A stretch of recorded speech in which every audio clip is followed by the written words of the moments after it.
Assalamualaikum warahmatullahi wabarakatuh. Kami dari kelompok 3 akan memaparkan mengenai mengkaji literatur penelitian. Topik pembahasan pada kelompok ini adalah yang pertama, cara menemukan literatur dengan mencari jenis literaturnya. Yang kedua, mengevaluasi secara kritis dan memilih literatur. Yang ketiga, atur literatur.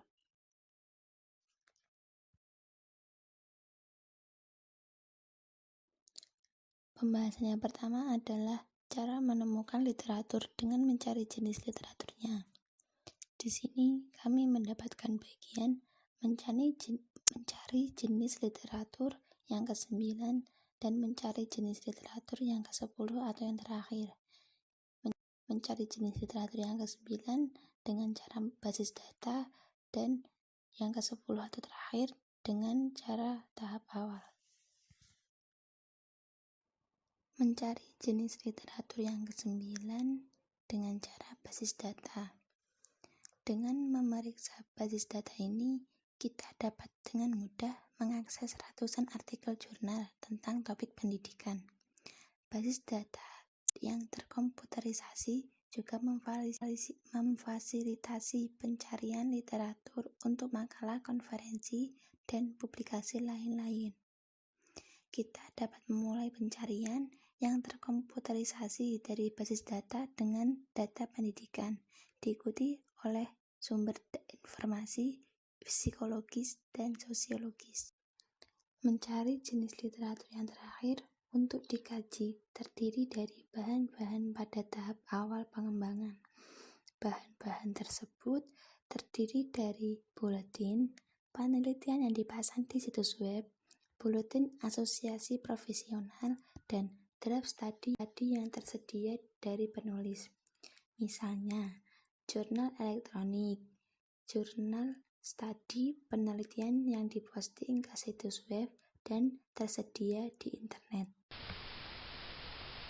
Mengevaluasi secara kritis dan memilih literatur merupakan salah satu langkah utama dalam melakukan kajian literatur. Prosesnya dimulai dengan mengidentifikasi kata kunci dan menemukan sumber daya. Setelah menemukan literatur, kita perlu tahu apakah sumber ini baik dan akurat, dan apakah sumber ini relevan dengan penelitian kita. Nah, yang pertama, kita akan menentukan apakah sumber ini baik dan akurat. Dalam menentukan, kita bisa menggunakan berbagai jenis literatur. Yang pertama, kita bisa mengandalkan sebanyak mungkin artikel jurnal yang diterbitkan di jurnal nasional. Kenapa? Karena sebuah jurnal nasional biasanya terdapat sebuah panel editor yang digunakan untuk meninjau dan mengevaluasi secara kritis sebuah naskah sebelum diterima untuk dipublikasikan. Yang kedua, kita bisa menggunakan sistem prioritas untuk mencari literatur. Nah, yang pertama kita bisa menggunakan jurnal wasit. Yang kedua, kita bisa menggunakan jurnal yang tidak direferensikan.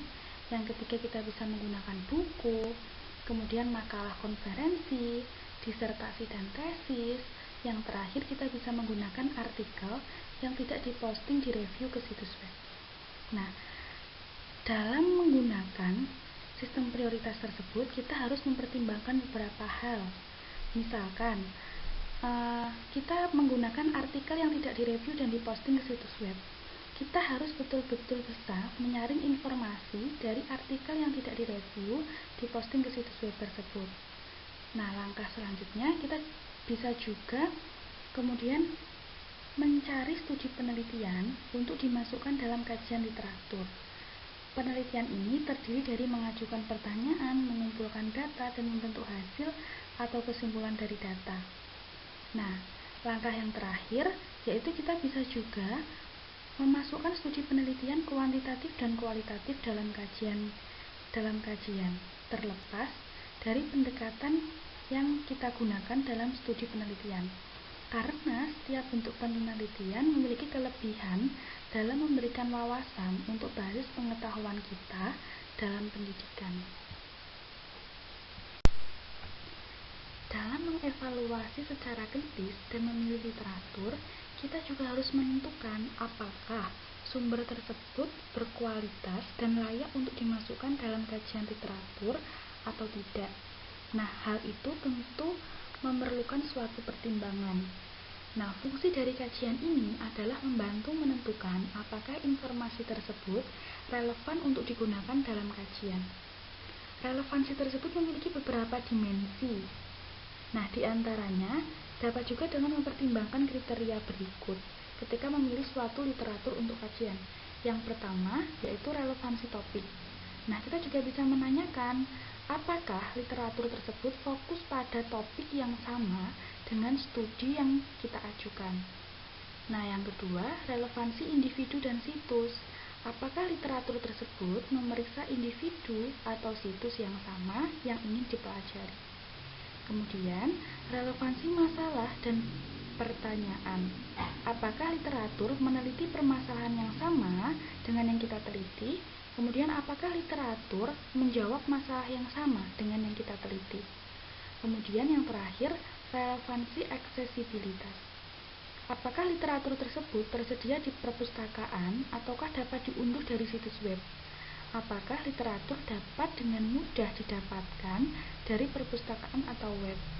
Nah, dari pertimbangan-pertimbangan tersebut, kita harus memikirkan secara lebih lanjut apakah kita bisa menggunakannya atau tidak.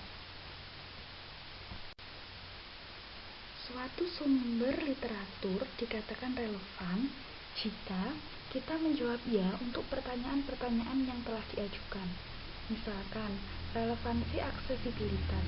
Apakah literatur tersedia di perpustakaan atau dapatkah Anda mengunduhnya dari situs web? Misalkan kita menjawab ya, tidak hanya dari relevansi aksesibilitas, tapi baik dari relevansi topik, relevansi individu dan situs, kemudian relevansi masalah dan pertanyaan. Kemudian yang terakhir aksesibilitas seperti yang dicontohkan tadi, misalkan kita menjawab iya pada seluruh pertanyaan ini, maka literatur tersebut dapat dikatakan relevan untuk kajian literatur kita. Setelah kita menemukan literatur, kemudian menilai kualitas literatur tersebut, memeriksanya untuk relevansi, kemudian langkah selanjutnya adalah mengatur untuk kajian literatur. Dalam mengatur literatur ini, kita akan melibatkan proses fotokopi dan pengarsipan literatur.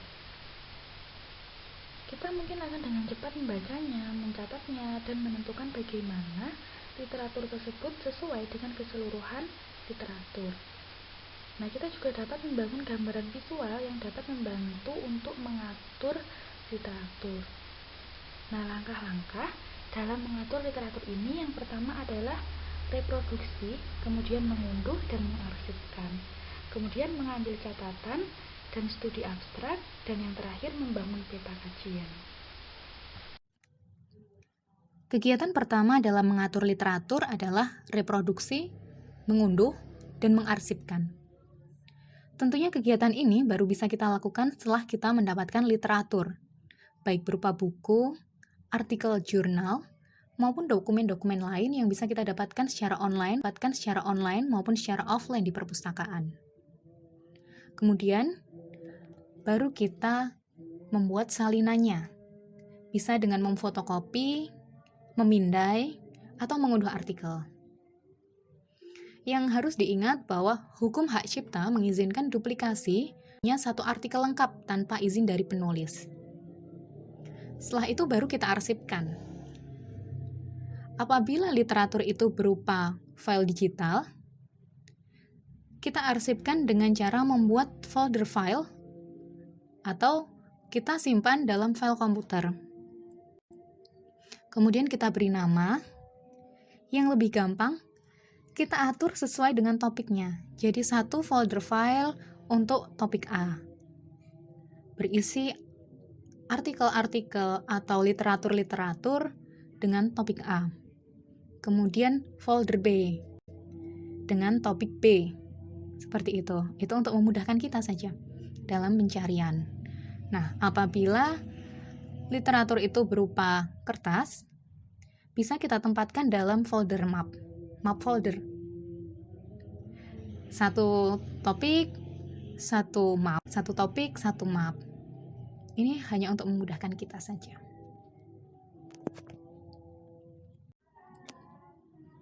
Langkah kedua adalah mengambil catatan dan studi abstrak. Jadi peneliti selama membaca literatur, mereka akan mengambil catatan, mereka akan membuat catatan yang berisi poin-poin penting seperti pertanyaan yang diajukan, pengumpulan data, hasil utama, dan sebagainya. Kemudian mereka juga mengkaji abstrak yang biasanya abstrak itu untuk penelitian kuantitatif, baik itu di artikel jurnal, makalah konferensi, atau disertasi atau tesis, akan memuat masalah penelitian, pertanyaan atau hipotesis penelitian, prosedur pengumpulan data, dan hasil penelitian. Nah, keempat ini harus ada di dalam suatu abstrak penelitian kuantitatif. Nah, ini yang disebut dengan abstrak yang lengkap. Kemudian, kalau penelitian kualitatif, maka akan memuat masalah penelitian, pertanyaan penelitian, prosedur pengumpulan data, dan temuan. Selanjutnya yaitu membangun peta kajian atau peta literatur. Ini sebagai gambaran atau konsep dengan diagram atau gambar visual yang fungsinya untuk mengatur literatur. Nah, makanya kita membuat peta literatur yang berisi alasan pentingnya penelitian. Beberapa hal yang bisa kita lakukan dalam membuat peta literatur, kita mengikuti langkah-langkahnya dari Hofstadter. Yang pertama, mengidentifikasi persyaratan utama untuk topik dan kita letakkan di bagian atas peta. Kemudian kita mengambil informasi untuk peta dan memilahnya ke dalam kelompok-kelompok. Selanjutnya kita memberi label untuk setiap kotak yang nantinya label ini berguna sebagai tajuk dalam kajian literatur kita. Kemudian kita kembangkan peta literatur pada level yang sebanyak mungkin. Nah, selanjutnya yang terakhir adalah menunjukkan studi yang kita usulkan, dan itu akan memperluas dan menambah literatur kita. Atau bisa kita lakukan dengan cara yang lain dalam membuat peta literatur, misalnya membuat diagram Venn. Nah, langkah-langkahnya yang pertama adalah memberi label untuk setiap kotak, kemudian sertakan sumber-sumber utama yang sesuai dengan label pada kotak, dan yang terakhir adalah kembangkan peta literatur pada level yang sebanyak mungkin.